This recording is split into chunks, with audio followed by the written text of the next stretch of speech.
The Object, directed by Dub Cornett and Jacob Young. Afterglow Productions and Synergetic Distribution, 2010. Reviewed by Ben Phalen. Ordinary Kentucky man Todd Walker, the discoverer, protector, guardian, and witness of the eponymous object, and the focus of this fascinating documentary has found the Urim and Thummim of the Old Testament. Todd and his two brothers-in-law, Dave Jones and Dale Bloomfield, had stopped by the local Goodwill during a particularly trying day at their tiling job. With $15 in his pocket, Todd was looking for glassware that he could purchase for cheap and then resell.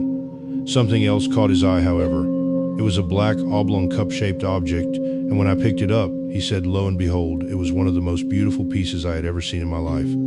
He bought it for 69 cents. When he returned home, Todd sat down and examined the object. He stared at it for hours. Something kept telling me to look, he said.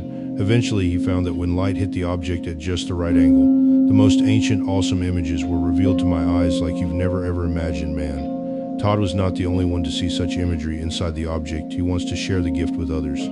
Todd knows that he has something special, but is not quite sure what it is or why it has been given to him. This is the question that takes up the majority of the film, Todd wondering what he has found, and now that he has found it, just what God wants him to do with it. However, some of the editing adds to the charm of the film. For instance, during one of Dale's descriptions, he saw heaven's angels on one side and Satan's angels on the other, and that they were fighting for men's souls.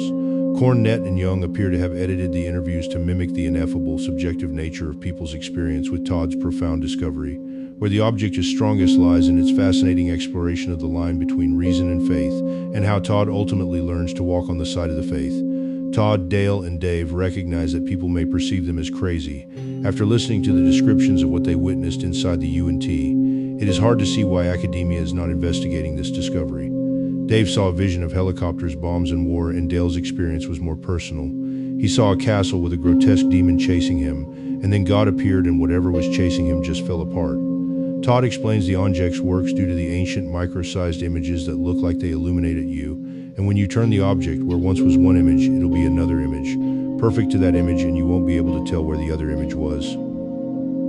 But Todd wants the world to understand. Todd describes himself as an archaeologist. He sees his discovery as scientific true without question and wants the world to also benefit from it. He captures reliable testimony and respected people in the community, including a manager of a local AutoZone and a two-time Jeopardy grand champion. His journey ultimately takes him to Vanderbilt, where he asks scholars what they think of the object. It is here that Cornett and Young structure the moral point of the film. Shai Cherry, rabbi and professor at Vanderbilt, says the idea is that he does have a basis what he has seen. His perceptions, his judgment, that's something that is absolutely textbook for religious visionaries.